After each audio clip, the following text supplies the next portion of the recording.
Welcome to the IA on AI podcast, part of the Audit Podcast Network, where we bring you weekly updates on AI from the internal auditor's perspective. Here we go. From Wired.com, OpenAI finally launched ChatGPT-5. I'm sure most of you know that. Here's everything you need to know. And so some of the risks associated with this new model. So for those that are, and really this is most applicable if you're on the enterprise version of ChatGPT. So that's the LLM that your organization uses. Most people are on Copilot. So anyway, consider that for the folks that are on the enterprise version. But there used to be ChatGPT 03, 3.5, 4, 4.2, making that up. But all these different models. And so a lot of people have built their workflows, their automations based on how each model, or more so, what each model does best. So a given model might do math better than another model. One model might do research better than another. And then there's cost involved depending on which one you use. So you don't want to take like the biggest, baddest model and then throw it at everything because it's cost prohibitive. And so what happened is they rolled out ChatGPT-5. Didn't really tell anybody they were going to do it that day. And so a lot of these workflows that were built on these other models broke or did not perform as expected because they were no longer around. I have read that they have reversed that and they've made those models available. And so perhaps that is not an issue. But either way, with ChatGPT-5, there's still going to be hallucinations. That's not going away. So you still need to consider, like we always have, review the output, kind of sign off on it, make sure everything's okay.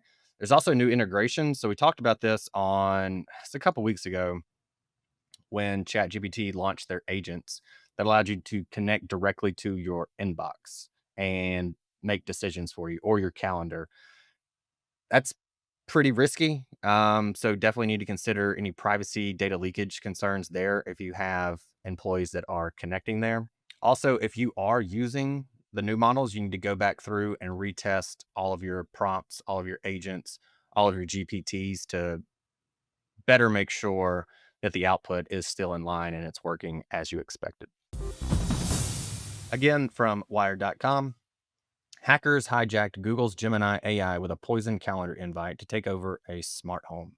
For likely the first time ever, security researchers have shown how AI can be hacked to create real-world havoc, allowing them to turn off lights, open smart shutters, and more. So this was a first of its kind of demo at Black Hat 2025. So it's like a hacker conference. So this wasn't out in the real world as far as we know. And Google did make the patch on this, so should be good to go for now on this. But overall, there's going to be, I feel like the themes overall on this AI segment of the podcast that we've been doing for the past couple of weeks is governance and then security. And of course, they go hand in hand, but the security concerns are going to be absolutely insane as people continue to use AI on the hacking side. So as we should already be doing, make sure to work with IT, security folks, InfoSec team to better ensure controls around any AI-driven automation. This should be kind of standard practice by now, although I understand resource constraints are something that everyone's dealing with. Talk to the security folks, see if they're incorporating this kind of prompt injection scenarios into their threat models, their incidents response plans, etc. And then something on the front end, and I've been pushing for third-party AI vendor, and by AI vendor, like pretty much everybody's an AI vendor these days, even if that's not exclusively what they do. But for part of your third-party vendor onboarding process, inquire about security procedures, their measures against such attacks like this, and where they have patched these known vulnerabilities. But a lot of work can be done on the front end as part of the third-party vendor onboarding process.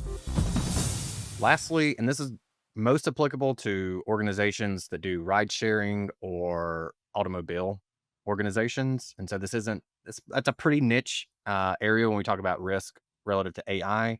But I think it's also important for everyone else just to be aware of this. So Tesla ordered, yeah, let me start that over. So from Reuters, Tesla ordered by Florida jury to pay $243 million in fatal Autopilot crash. There's been a lot of back and forth on this. I feel like, again, for those rideshare, for the automobile organizations, they've probably kept a pretty tight eye on this to see how it goes and where the ruling fell. So I'm sure that they are up to date on this. So again, likely not super applicable from the internal audit perspective, but I do think something like this is important for the general public to be aware of. And while we still don't have an official outro message to everyone, we have been receiving some from the audience and listeners, and so we'll end today on the most recent one that we received. Thanks for listening. Until next episode, stay sharp and audit smarter.